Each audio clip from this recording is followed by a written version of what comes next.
అమీర్పేటలోని పలు ప్రాంతాల్లో ముఖ్యమంత్రి రేవంత్ రెడ్డి పర్యటించారు. ఆయా ప్రాంతాల్లో తీసుకుంటున్న చర్యలకు సంబంధించి వివరాలను అడిగి తెలుసుకున్నట్లుగా తెలుస్తోంది అధికారుల నుంచి. అలాగే ఎటువంటి జాగ్రత్తలు తీసుకోవాలి, ఏం చర్యలు తీసుకోవాలనే విషయాలపైన అధికారులకు సూచనలు అందించినట్లు తెలుస్తోంది. అక్కడ నుంచి అప్డేట్స్ మా కరెస్పాండెంట్ మణికంఠ అందిస్తారు. మణికంఠ, ముఖ్యమంత్రి పర్యటనకు సంబంధించి ఇప్పటికే అక్కడ అధికారులకు పలు సూచనలు చేసినట్లుగా తెలుస్తోంది. ఆయా ప్రాంతాల్లో తీసుకుంటున్న చర్యలకు సంబంధించి, అలాగే వర్ష ప్రభావం ఎక్కువగా ఉన్న ప్రాంతాల్లో, అంటే వర్ష ప్రభావం ఎక్కువగా ఉన్న సందర్భాల్లో ముంపుకు గురవుతున్న ఆయా కాలనీలకు సంబంధించి తీసుకోవాల్సిన జాగ్రత్తలపైన ఏం మాట్లాడారు అధికారులతో, ఏంటి?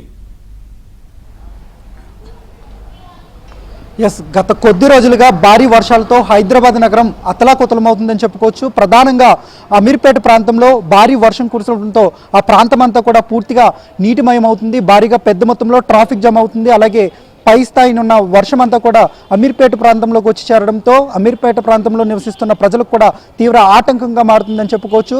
గత 2-3 రోజుల నుంచి భారీ వర్షం కూడా కురుస్తుంది. ఈ వర్షం వీడియోలు సోషల్ మీడియాలో కూడా వైరల్గా మారుతున్న సందర్భం కూడా ఉంది. సో ఈ వీడియోలో కూడా పూర్తిగా మనకు అమీర్పేట మెట్రో స్టేషన్ పరిసర ప్రాంతాలతో పాటు బల్కంపేట ఏరియాలో కూడా భారీ సంఖ్యలో పెద్ద మొత్తంలో నీరంతా కూడా నిల్వైపోయి అక్కడంతా కూడా తీవ్ర గందరగోళంగా ఉంటుంది. సో ఇలాంటి పరిస్థితులపై సీఎం రేవంత్ రెడ్డి ఆకస్మికంగా కూడా పర్యటించారు. ఆయనతో పాటు ఇతర మంత్రులు, అలాగే జిహెచ్ఎంసీ మేయర్, దీంతో పాటుగా హైడ్రా కమిషనర్ రంగనాథ్ కూడా ఆయన వెంటే ఉన్నారు. పూర్తిగా అసలు ఎందుకు ఇక్కడ వాటర్ నిల్వయ్యి స్టోర్ అవుతుంది, అలాగే ఇక్కడ ఎదుర్కొంటున్న సమస్యలు ఏంటని కూడా ప్రజలతో స్వయంగా మాట్లాడి సీఎం రేవంత్ రెడ్డి ప్రతి ఒక్కరిని కూడా అక్కడ స్థానికంగా ఉన్న ప్రతి ఒక్కరిని కూడా ప్రజల్ని అడిగి తెలుసుకున్నారు, వివరాలన్నీ కూడా రాబట్టారు. అలాగే వర్షం పడినప్పుడు పూర్తిగా ఈ ఏరియాలన్నీ కూడా నీటిమయం అవుతున్నాయి. వరద కూడా చాలా ఎక్కువ పెద్ద మొత్తంలో వచ్చి ఇదే ప్రాంతంలో అయితే చేరుకుంటూ ఉంటుంది. అసలు ఎందుకు ఈ పరిస్థితి ఏర్పడిందని కూడా అధికారులకైతే ప్రశ్నలు సంధించారు. అలాగే అధికారులకు కూడా కొన్ని సూచనలు కూడా చేశారు. నీటి నిల్వ ఉండకుండా ఉండాలంటే ఎలాంటి చర్యలు తీసుకుంటే బాగుంటుంది అనేది కూడా అధికారులకు స్వయంగా సీఎం రేవంత్ రెడ్డి కొన్ని ఆదేశాలు జారీ చేశారు. అలాగే కొన్ని సూచనలు కూడా ఇచ్చారు. ఖచ్చితంగా వర్షం పడినప్పుడు పూర్తి స్థాయిలో నీరంతా కూడా నిల్వయ్యి ఒకే చోట ఉండడంతో ఆ బస్తీ ప్రాంతవాసులు కూడా తీవ్ర ఇబ్బందులకు గురవుతున్నారు. ఇళ్లలో కూడా నీరు చేరుతున్న పరిస్థితి కూడా కనబడుతుంది. అపార్ట్మెంటు సెల్లర్లో కూడా నీరు నిల్వ ఉండడంతో తీవ్ర భయోందనలకు గురవుతున్నారు. అలాగే అంటువ్యాధులు కూడా వస్తున్నాయి. కాబట్టి ప్రజలంతా కూడా అప్రమత్తంగా ఉండాలని ఇప్పటికే వాతావరణ శాఖ కూడా తెలిపింది. దీనికి అనుగుణంగానే అందరూ కూడా జిహెచ్ఎంసీ అధికారులు, హైడ్రా అధికారులు ఏర్పాట్లు కూడా చేస్తున్నారు. అయినప్పటికీ భారీ వర్షాలతో గత 2-3 రోజుల నుంచి హైదరాబాద్ నగరం పూర్తిగా అతలాకుతలమవుతుందని చెప్పుకోవచ్చు. ప్రధానంగా హైదరాబాద్లో అమీర్పేట ప్రాంతం, అలాగే మైత్రివనం ప్రాంతం కావచ్చు, దీంతోపాటు ఎస్ఆర్ నగర్, జీడిమెట్ల ప్రాంతాల్లో కూడా వర్షం కురిసినప్పుడు ఈ వర్షం నీరంతా కూడా నాలాల్లోకి వెళ్లకుండా పూర్తిగా రోడ్లపైనే నిలిచిపోతుంది.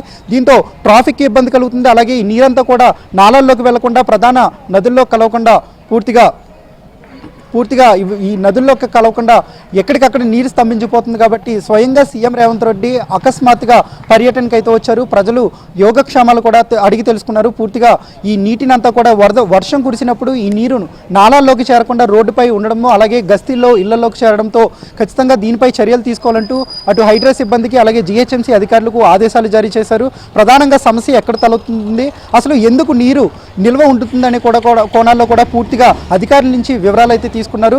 వీటితో పాటుగా పూర్తిగా ఆక్రమణలు కూడా ఉన్నాయి. రోడ్లపై విచ్చలవిడిగా రోడ్లపై ఎక్కడికక్కడ షాపులు నెలకొల్పడం, అలాగే రోడ్లను ఆక్రమించుకుని నిర్మాణాలు చేయడంతో ఈ నీరు కూడా ఎటు వెళ్లకుండా స్ట్రక్ అయిపోయిన పరిస్థితి కూడా కనబడుతుంది. సో ఇదంతా కూడా సీఎం రేవంత్ రెడ్డి దృష్టికి కూడా అధికారులు తీసుకెళ్లారు. దానిపై కూడా పూర్తిగా చర్యలు తీసుకోవాలని సీఎం రేవంత్ రెడ్డి అయితే ఆదేశాలు జారీ చేసిన పరిస్థితి కనబడుతుంది. ప్రస్తుతం సీఎం రేవంత్ రెడ్డి స్వయంగా గస్తీ వాసుల దగ్గరికి వెళ్ళి ఆ ప్రాంతంలో ఎదుర్కొంటున్న సమస్యలను స్వయంగా అక్కడి ప్రజలను అడిగి తెలుసుకోవడంతో అక్కడ ప్రజలు కూడా పూర్తిగా కొంచెం హర్షం వ్యక్తం చేస్తున్న పరిస్థితి కూడా కనబడుతుంది. ఎందుకంటే ఇప్పటి వరకు ఏ నాయకుడు కూడా తమ వద్దకు రాలేదు, అలాగే తమ వద్దకు వచ్చినా కూడా ఇలాంటి సమస్యల కోసం అడిగి తెలుసుకోలేదు. కాబట్టి స్వయంగా సీఎం రేవంత్ రెడ్డి కూడా పూర్తిగా ప్రతి ఒక్కరి దగ్గరికి వెళ్ళి కొంత హామీ కూడా ఇచ్చాడు. ఖచ్చితంగా దీని సమస్యకు కూడా పూర్తి స్థాయిలో పరిష్కారం ఇస్తామంటూ కూడా హామీ ఇవ్వడంతో అక్కడ ప్రజలైతే ప్రస్తుతం హర్షం వ్యక్తం చేస్తున్న పరిస్థితి కూడా కనబడుతుంది. మరో 2-3 గంటల్లోనే హైదరాబాద్ నగర ప్రాంతానికి భారీ వర్షం ఉండడంతో అందరూ కూడా అప్రమత్తంగా ఉండాలని, ఎవరు కూడా ఎట్టి పరిస్థితుల్లోనూ ఇంటి నుంచి బయటికి రావద్దంటూ కూడా ఇప్పటికే హైడ్రా సిబ్బంది అలాగే జిహెచ్ఎంసీ అధికారులు కూడా పూర్తి స్థాయిలో ఆదేశాలు జారీ చేశారు. అటు భారీగా వర్షం కురిస్తే ఆ నీటిని కూడా తోడేందుకు అలాగే నాళాలను కూడా ఎప్పటికప్పుడు పర్యవేక్షిస్తున్న పరిస్థితి కూడా కనబడుతుంది. Naveen, thank you Manikanta, thanks for the updates.